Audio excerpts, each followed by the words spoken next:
Tonight, a retired Mountie accused of foreign interference.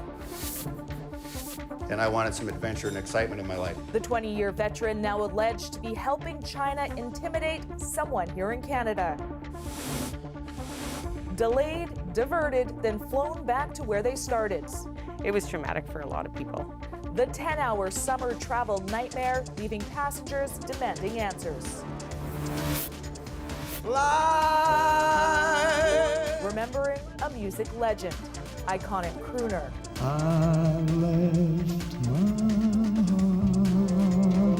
And all-star collaborator. Anything goes! The remarkable life and legacy of Tony Bennett. This is The National with Renee Filipponi. Ian is away. A former RCMP inspector has been arrested and charged with foreign interference. 60-year-old William Miker was allegedly working for Beijing. Miker made no secret of his work in law enforcement, his undercover exploits and involvement in sting operations, the subject of multiple news stories. Kate McKenna shows us Miker's public persona and what the RCMP allege he was doing behind the scenes for China. I got 500 here. This 20-year vet of the RCMP made a name for himself by infiltrating some of the world's most notorious criminal organizations. Now he's the one behind bars. The arrest today regards the laying of criminal charges on Mr. William Miker, retired RCMP employee.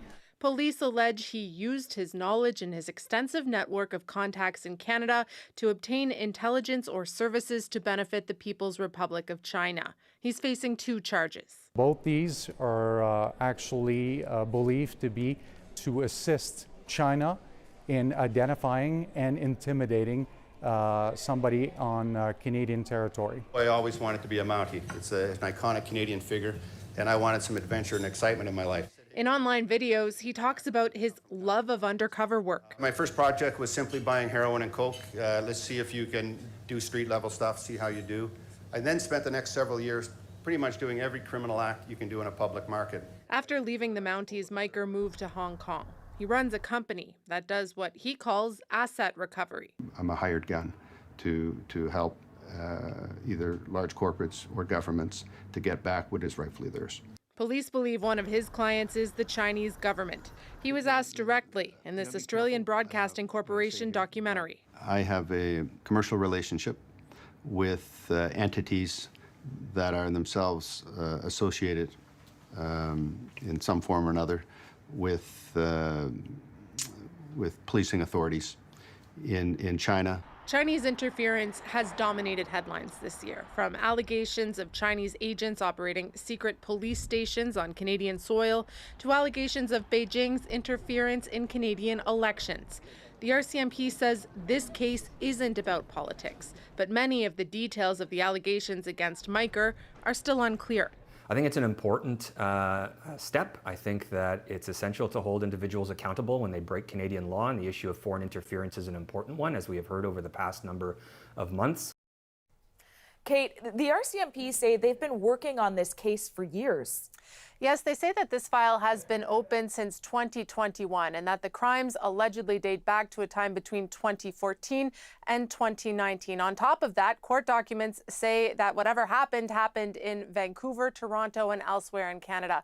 But most notably, authorities say that this investigation is not complete. The RCMP says this file is still very much open and more arrests could be coming. Thanks, Kate. Passengers on board a Flair Airlines flight from Toronto to Saskatoon are speaking out about their ordeal. Stuck on board for 10 hours, no food, and water from the airplane bathroom. And as Sam Sampson explains, despite an apology from the airline, at least one traveler says she'll never fly again. Email alerts tell part of the story. Delays. But Carmen Zabo will tell you what's not in writing. Well, it wasn't a delay. They flew us around Canada. The registered nurse and her daughter were on a Flair Airlines flight Monday, heading from Toronto to Saskatoon. She says they were almost there when the pilot announced they had to go to Winnipeg. At first they said, there's a storm, we can't land. Then they said, the runway's wet, we can't land. Then they said, no, the runway is actually under construction, we can't land. On the Winnipeg tarmac, the flight crew announced they'd head back to Toronto. Everybody was standing up and screaming, "We are not going back to Toronto." And I mean, the language wasn't pretty. That's when security and RCMP showed up to deal with the outrage. Szabo says Flair wasn't selling food or drinks. She says the full flight split one bottle of water and attendants were passing out water from the bathroom sink. Most passengers got off the plane in Winnipeg, but Szabo flew back east. After 10 hours stuck in a cabin, she was right back where she started. Passengers wonder why the flight was diverted to Winnipeg and not here in Regina, a drive fewer than 3 hours from Saskatoon. Flair initially told passengers the delay was weather-related and there would not be compensation. But on Thursday, the airline told CBC News it's working to get appropriate compensation to travelers. Weather aside, industry experts say all airlines know runway conditions well before takeoff. Flair decided to market and sell these flights knowing full well that there would be runway construction at this airport. And so if they are incapable of fulfilling that part of their contract, then they owe those travelers compensation. As for Szabo and her daughter, they finally got to Saskatoon early Wednesday morning. I was never so happy to get into my truck and see the prairies again. She'll be driving around a lot more now. After this, Szabo says she's sworn off flying. Sam Sampson, CBC News, Regina. Police near Toronto now say the victim in a fatal carjacking earlier this month was lured to his death. The man killed an international student from India. The family is in pain, shock. They are crying. It's very, very hard situation at this moment as they still waiting for the body. 24-year-old Gurvinder Nath was delivering pizza in Mississauga on July 9th. Police say they believe someone placed an order, and when he arrived, he was swarmed by attackers who stole his vehicle and then ditched it shortly after. Severely beaten, he died 5 days later. Police say Nath was an innocent victim and are asking those responsible to turn themselves in. Tonight, there is a major development that could end BC's ongoing port dispute. The union leadership is now backing a deal for dock workers. Job action at 30 ports in the province, including Canada's largest here in Vancouver, is squeezing supply chains. Belle Puri shows us the impacts. It's an eagerly awaited positive sign. On Tuesday, the Union for BC Dock Workers will recommend its members accept a proposed deal after federal mediation. It's been a turbulent week with picket lines going up and down after a 13-day work stoppage caused a massive backup of containers. Goods have begun to move, but slowly. We've got about 4 or 5 containers in. Typically, we would have about 20 containers in at any given time of imported product. The supply chain has clearly been stalled. Distributors had nothing coming in. Manufacturers had nothing going out. If the port's not operating, we run out of space to store our product, and that means that we have to stop producing. It's estimated recovery will take 6 to 8 weeks. Industry says the dispute has significantly damaged small businesses across the country and Canada's international reputation as a reputable trading partner. Vancouver's Board of Trade estimates nearly $10 billion worth of goods were delayed. Canada's Labour Minister Seamus O'Regan was quick with a social media response. Thank you to the caucus for sending the terms of settlement to a membership vote. 7,400 port workers are expected to vote on the proposed agreement late next week. They're very engaged. And I think they stand behind their leaders, so I expect it to pass. The BC Maritime Employers Association ratified the deal last week. Issues at the centre of the dispute have been wages and port automation. We want to see a resolution because at the end of the day, it's not just Vancouver's port, it's Canada's port, and there's so much economic activity that goes through there. And every minute it's not operational really hurts the entire country. It's been a high-stakes labour dispute that could be now one step closer to an end. Belle Puri, CBC News, Vancouver. Officials in the Halifax region are urging people to stay home tonight as heavy rains unleash dangerous flash flooding. This video shows roads being completely washed out, and the floodwaters just kept rising through the evening. Halifax Regional Municipality has opened comfort centers in areas where people have lost power or been forced from their homes. Environment Canada warns more heavy rain is possible through the weekends. A U.S. federal judge has set a trial date for Donald Trump, May 20th, 2024. That would put the trial over Trump's alleged mishandling of classified documents right in the midst of the U.S. presidential primaries. Prosecutors argued for an earlier date, this December. Trump's defense wanted the trial pushed back to after the election. For the fourth straight day, Russian missiles pounded the Ukrainian port of Odessa. The target seems to be Ukraine's grain exports. And Sasha Petrusik shows us fears are growing that a part of the world's food supply is in the crosshairs. In the Black Sea, the Russian fleet targets ships in drills meant to show how it will sink any freighter using Ukrainian ports. This video released to underline Moscow's threat. For the fourth day, docks and warehouses burn in Odessa as Russia continues missile strikes apparently aimed at blocking Ukraine from exporting its grain. This despite Moscow's promise to allow it, according to the UN. Much of the world relies on the affordability of these staples, which is under threat yet again. With humanitarian shipping lanes shut and grain prices rising, the UN Security Council considered the real danger of mass starvation, especially in developing countries. Some will go hungry, some will starve, many may die. Moscow says it won't allow exports unless there's a loosening of sanctions against Russia. Its deputy foreign minister says until then, the Black Sea is a military danger zone. With all the strikes and threats, Ukrainian President Volodymyr Zelensky pleaded for help. So I would really draw attention to the long-range armaments. Again, we have been waiting for it for quite some time. Ukraine has been making good use of drones, some produced by domestic companies like Defender Army. They use a Canadian high-tech module that jams Russian radio signals, made by Calgary's Novotel, says Denis Lubchenko. We know our enemy has more resources to produce drones, he says, but we must not fall behind. For now, Ukraine may not be falling behind, but it isn't rushing forward either. Both sides are paying a heavy price for small victories, a little change to the front lines. Sasha Petrusik, CBC News, Toronto.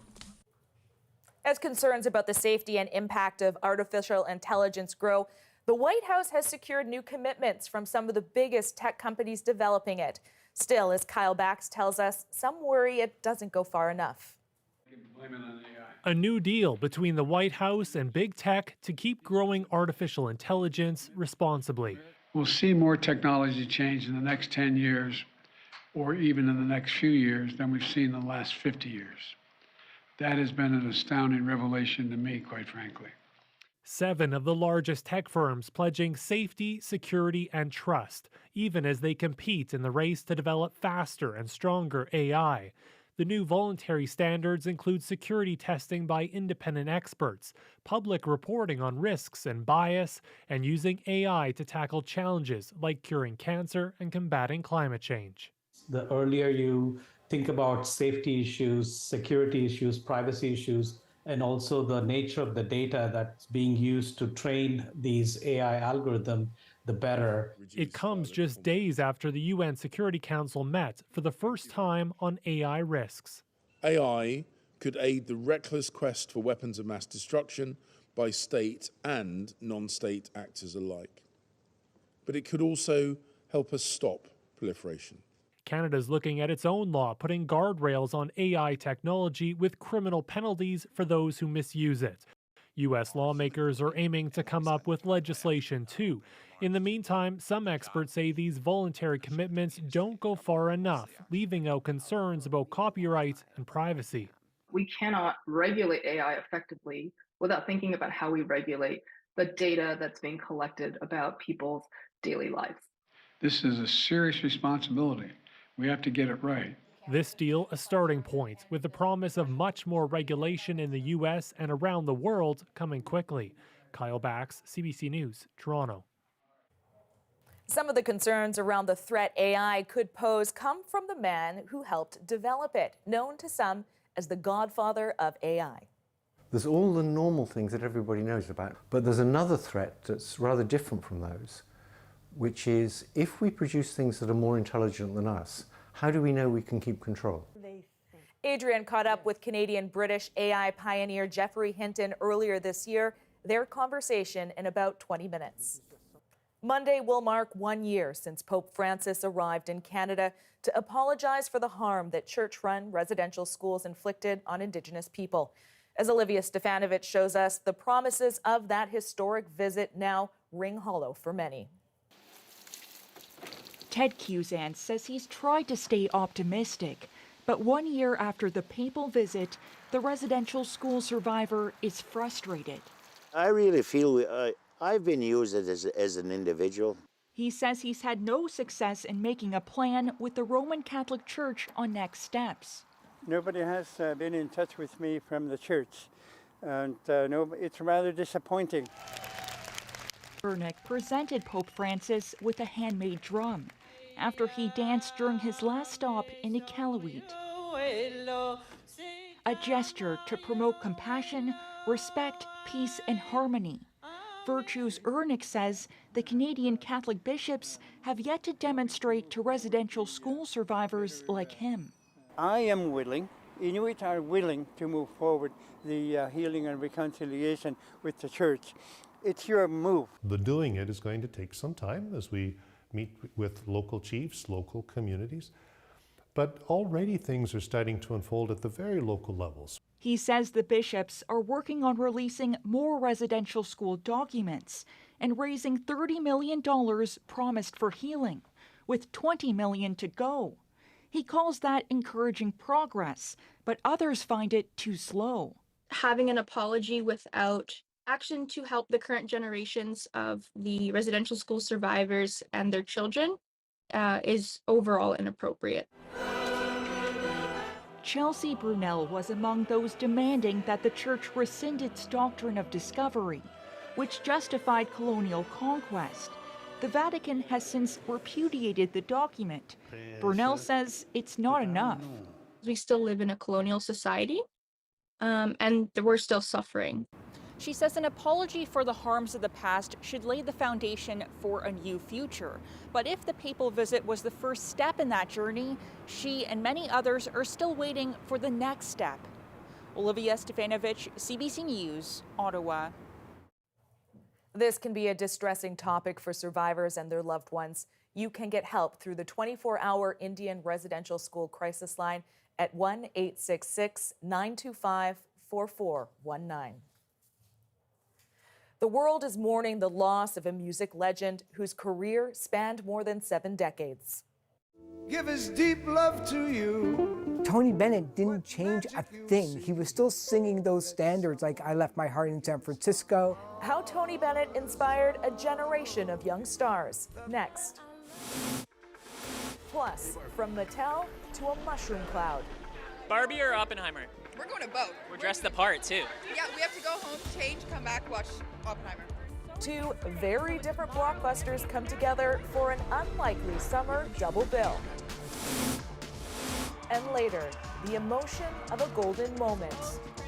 History's been made. Nunavut, stand up! Why this Nunavut wrestler says it's all for his aunt. We're back in 2.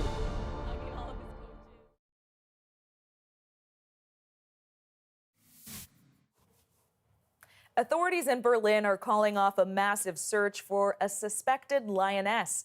Experts now believe the creature in question is probably a wild boar. The animal was first spotted Thursday in a wooded suburban area of the city. Video of sightings were shared on social media, and local residents were told to stay indoors.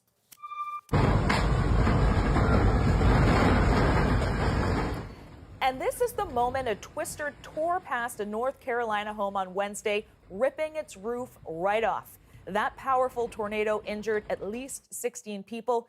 A nearby Pfizer plant was also heavily damaged, its warehouse almost destroyed. This is raising concerns about drug shortages to come. Tonight, fans of legendary crooner Tony Bennett are remembering his long career and his image as a gracious artist. Deanna Sumanak Johnson shows us how he kept appealing to new generations. Fly me to the moon. His voice told vivid stories, and Tony Bennett's long life provided ample inspiration. Anthony Benedetto fought in the Second World War, liberating concentration camps and, in his own words, seeing things no human being should ever have to see. You and me, we sweat and strain, bodies all aching and racked with pain. By 1950, he was booked to sing in jazz bars, having developed his signature improvisational style. I love jazz. To me, it's the most exciting music in the world. You know, to improvise right at the moment is real honesty. When in Rome, I do as the Romans do. In the golden era of American standards, Bennett became a star. I left my heart. A lifelong fan of black jazz musicians, Bennett was there in Selma for the March for Civil Rights. Friendly hello. But in 1970s, Bennett's relevance as a crooner of standards began to fade. He had money problems and drug problems. But his son and new manager, Danny Bennett, guided him to better times. Be smooth sailing. By the 1990s, Bennett revealed himself to a whole new generation by doing what he did best. Tony Bennett didn't change a thing. He was still singing those standards like I Left My Heart in San Francisco, and introduced him to a whole new generation of artists. He continued to team up with younger stars and collaborated on 2 albums with Lady Gaga. They worked together following his diagnosis of Alzheimer's disease in 2016. Among many tributes, Michael Bublé tweeted, "Having my hero take me under his wing was one of the greatest moments of my life and my career." And the singer who once opened for him also remembered his kindness. And the first thing that I thought was, he was so nice to me. Like, if that's your first thought when you find out that somebody is gone, like you think something good about them, that's a good human. Bennett inspired generations of fans, won 20 Grammys. Give his deep love to you. But later in life, he said what he really wanted was to be remembered as a nice person. Deanna Sumanak-Johnson, CBC News, Toronto. Thank you very much for coming by on opening night, ladies and gentlemen. Moviegoers across the country will have their choice this weekend between 2 summer blockbusters that couldn't be more different. This is the best day ever. It is the best day ever. So is yesterday, and so is tomorrow, and every day from now until forever. And I know what it means if the Nazis have a bomb. The unusual double bill taking on a life of its own. Eli Glasner and Jackson Weaver will be here with their takes. Plus, as the world grapples with the threat of AI, a warning from one of its pioneers. If we produce things that are more intelligent than us, how do we know we can keep control? Adrian's interview with Jeffrey Hinton. The National takes you deeper into the stories shaping our world. Next.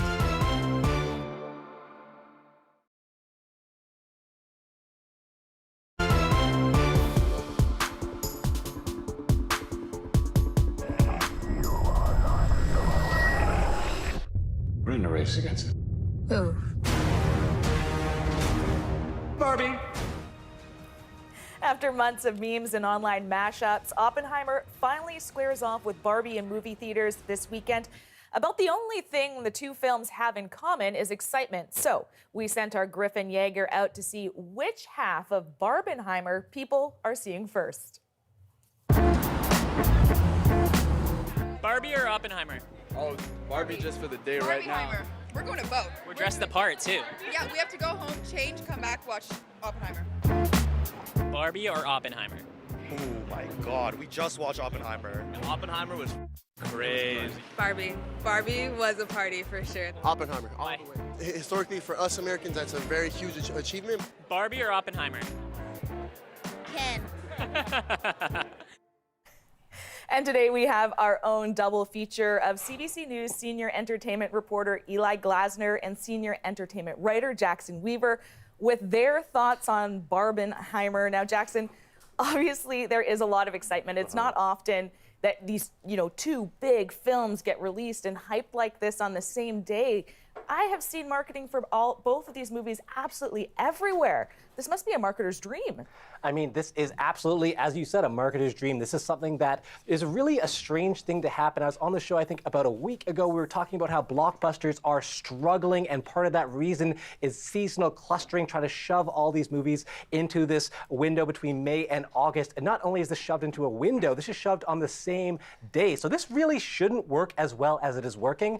But because of how different these two movies are, how strange it is to kind of pair them up and do a Barbenheimer day, people are just running with it. They're loving it. This is something we actually saw try and have artificially happen with Megan and Chucky movies, but this is something that we've never seen before. Yeah, Eli, on this scale, how does it compare to past campaigns in various summer blockbusters? It's double of any other campaign. I mean, the best you can hope for is the audience chomping at the bit to see one film, but the fact that you have people, we know there are people buying tickets for both and trying to do that double feature. And the amazing thing is, remember, this is a competition. This is Warner Brothers versus Universal. And so these studios are not working together, but the irony is, by competing against each other, I think in a way they very much helped each other because, as Jackson said, it's such a delicious contrast, those two opposite ends of the cinematic spectrum, and now those theaters are full again. Well, then people have to make a decision this weekend unless they want to spend countless hours in the theater. So Jackson, let's get your take on Oppenheimer. What did you think? I mean, I love countless hours in the theater, but Oppenheimer is fantastic. I mean, we see these truly, truly real facts going into a movie in a way that we don't often see in biopics. This is based on a 600-page book, and almost everything we see is factual. Harold Stimson really did choose to not bomb Kyoto because he vacationed there. That thing with the apple and the poison in Oppenheimer that you'll see really did happen. But the depiction by Cillian Murphy of J. Robert Oppenheimer is the most truthful thing, the way he grapples with his humanity. Take a look, take a listen to how he embodies that character. Theory will take you only so far.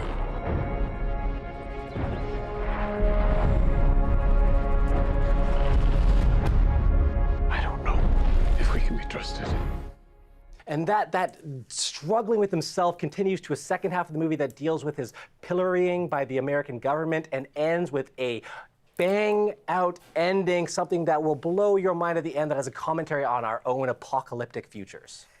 All right, that seems like an intense experience. What did you think, Eli? I mean, that's the thing. I mean, this movie is probably not what a lot of people are expecting. Yes, the center of the film is this massive fireball reaching to the heavens, but much of the rest of the film is the story of first J. Robert Oppenheimer becoming interested in science and quantum physics, and then rallying the great minds of America and parts of Europe to build this bomb. And then it's like project management, and the man trying to marshal the scientist isn't just Oppenheimer, also Matt Damon as the general, who, much like, Cillian Murphy, has an amazing performance, but a very different kind of character. Let's take a look.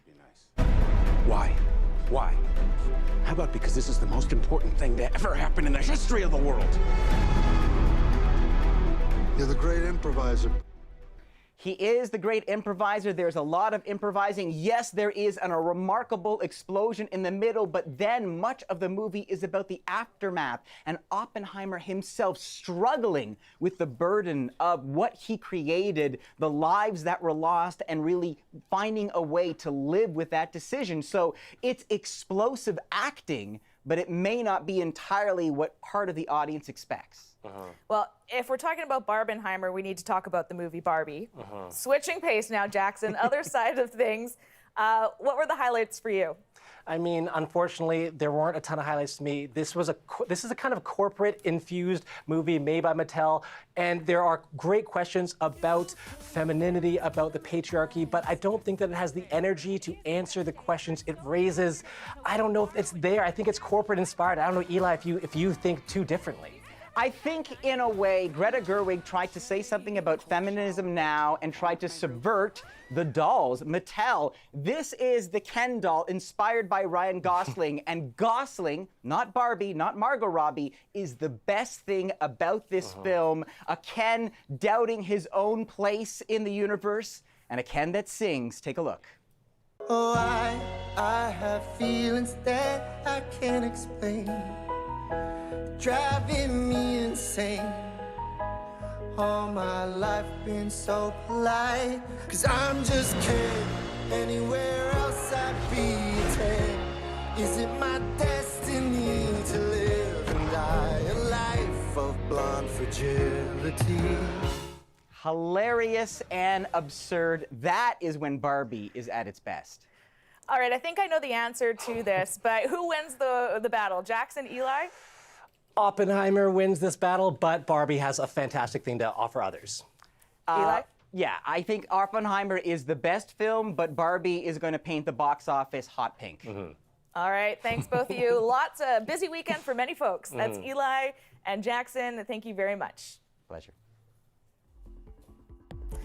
Coming up, the U.S. government is looking to safeguard against the risk of artificial intelligence, something many have been calling for over the last year. How does it work out when things police themselves? Yeah, not well. Adrian's interview with the man known as the godfather of AI and his warning about what the future could hold. Next.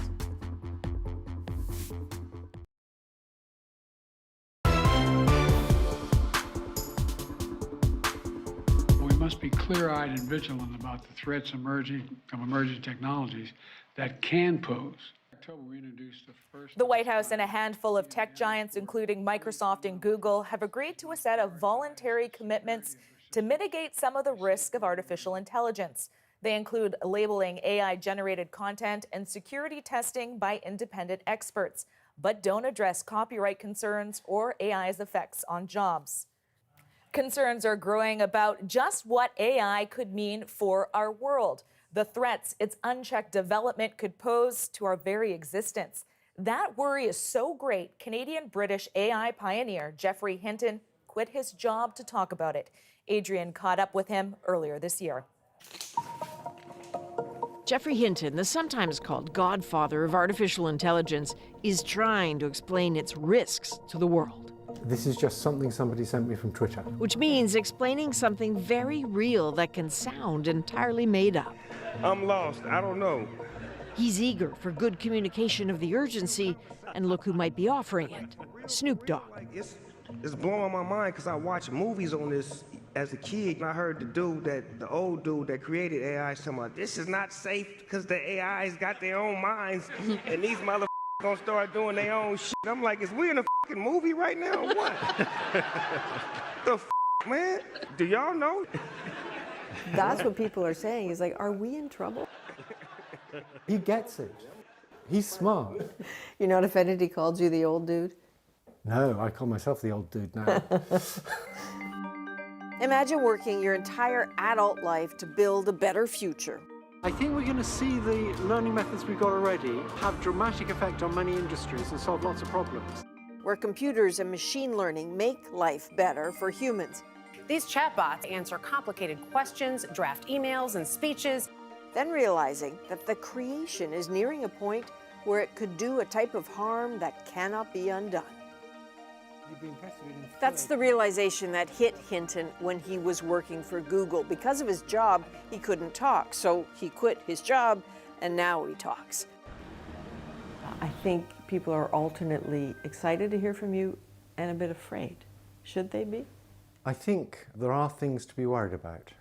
There's all the normal things that everybody knows about, but there's another threat that's rather different from those, which is if we produce things that are more intelligent than us, how do we know we can keep control? And what tends to happen when?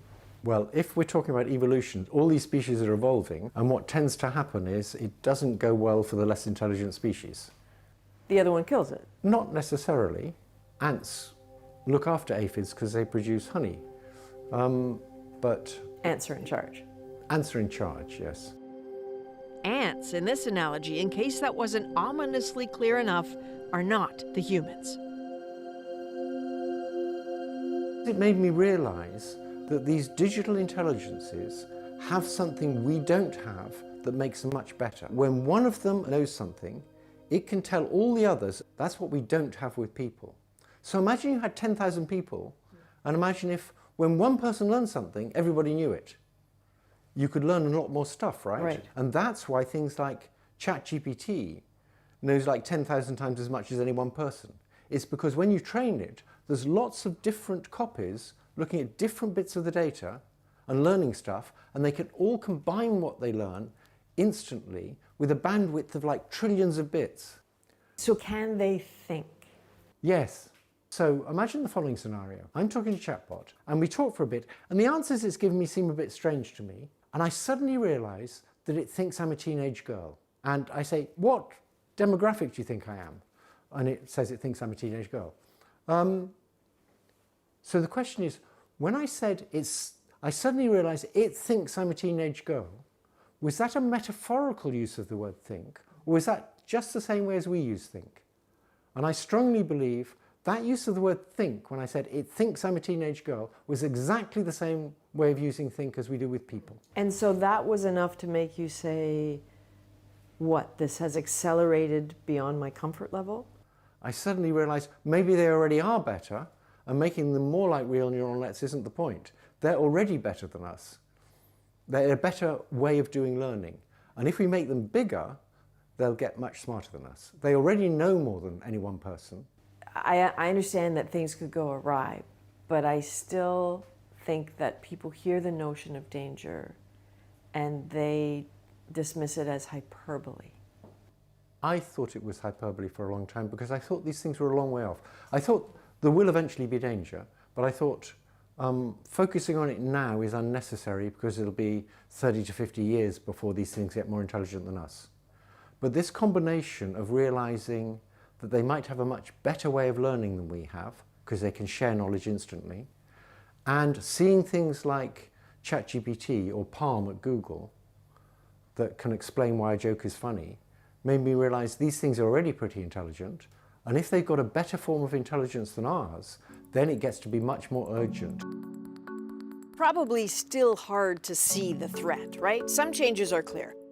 As ChatGPT, for example, gets smarter, as AI gets more advanced, yes, some jobs will disappear and some may shift. There can be pluses. For example, an AI doctor may have data from hundreds of millions of patients, so far more knowledge than an actual human. But what if that machine, that AI doctor, stops recommending treatment for people with a low chance of recovering? That can happen with humans too, but as machines learn and supersede human learning, it is the unintended consequences that haunt. Can we give these machines a moral code, a code of ethics? You can't kill people, you can't hurt people. It would be nice if we could do that, but just remember that one of the main players in developing these machines is defense departments. And defense departments, I mean, Isaac Asimov said, if you make a smart robot, the first rule should be, do not harm people. Well, I don't think that's going to be the first rule in a robot soldier produced by a defense department. Right. But is there not some language we can give them so that they can police themselves? How does it work out when things police themselves? Yeah, not well. Where's your mind going in this conversation? Is it going to that terrible place of past creations that threatened humanity? The nuclear bomb, for example. It's not a bad example because it's so terrified. That fear motivated a type of global togetherness, treaties that have kept the threat at bay until now. This, says Hinton, is that. Was this not where we say, China, Russia, we can't stand each other. All these countries, they're angry, but we have a common concern. Exactly. For the superintelligence is taking over, not for all the other things, but for that, we're all in the same boat. It's like a global nuclear war. We all lose. And so that's the situation in which warring tribes cooperate. An external enemy that's bigger than them will force them to cooperate because they get the same payoff as each other. And so this threat is like that. Do you think China understands that? Yes. What makes you think that? There's researchers in China who are talking about this. Do the Americans understand it? They're beginning to, I think, yes. Senior political leaders in the States are paying attention now, and they're getting very interested in. So it's not just things like fakes and job losses, which are these sort of immediate concerns. they're also becoming interested in this existential threat of how do we stop these things taking over? The White House is indeed talking about a moral obligation for tech companies to consider the risks of AI, not just the benefits. Where the planet agrees on so little, just maybe it can agree on this. Now, as Adrian mentioned, Geoffrey Hinton has been working in this field for a long time. In fact, I interviewed him back in 2016 when he was a professor at the University of Toronto. You know, he spoke a lot about the promise of AI, but I did ask him then if there was any way to slow down its exponential growth. His answer then was no. Coming up, the big toll fast fashion takes on the environment and the fashion giant trying to change that. Plus, history's been made. Nunavut, stand up. We did it. raw emotion as Nunavut's rising star takes gold. That's next in our moments.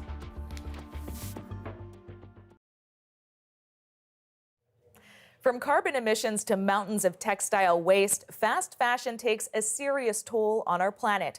But one of the biggest players now says it has a plan to clean up its act.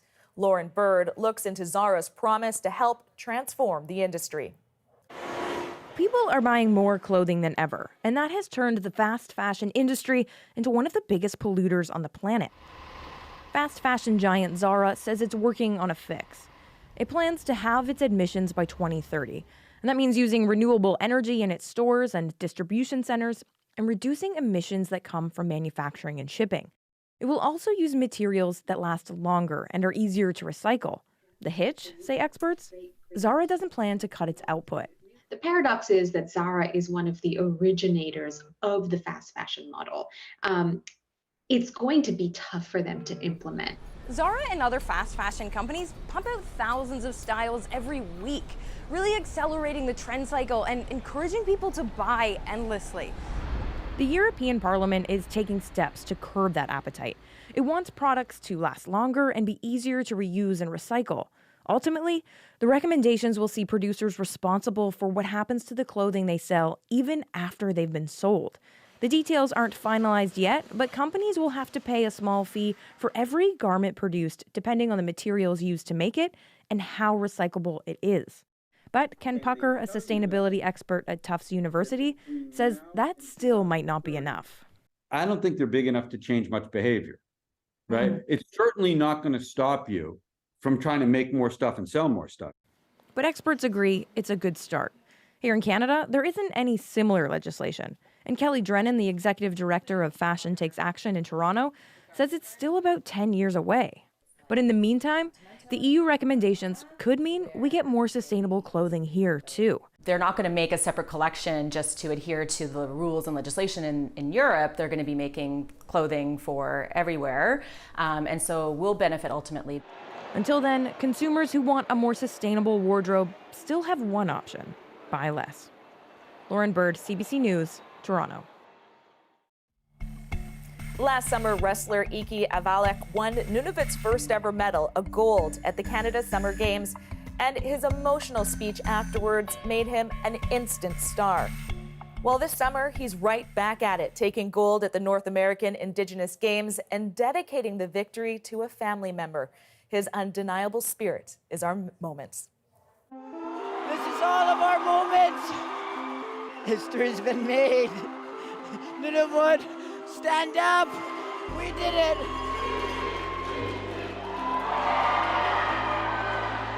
Thank you to my coach and his wife and my other coach there. Thank you to the U of A wrestling team. What would you say to kids watching you right now back home in Nunavut? Find your passion and go for it. Take chances, take risks. It's gonna be scary the first time you try it, but like they say, without fear, there's no bravery.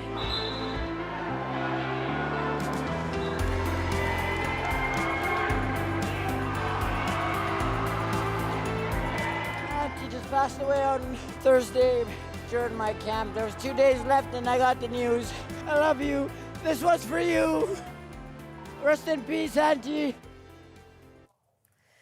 What an absolute inspiration. And this isn't the end for him either. He has other big goals, Olympics in Paris 2024, and he even wants to be the first Inuk to ever compete in the UFC. That's the National for July 21st. Have a good night.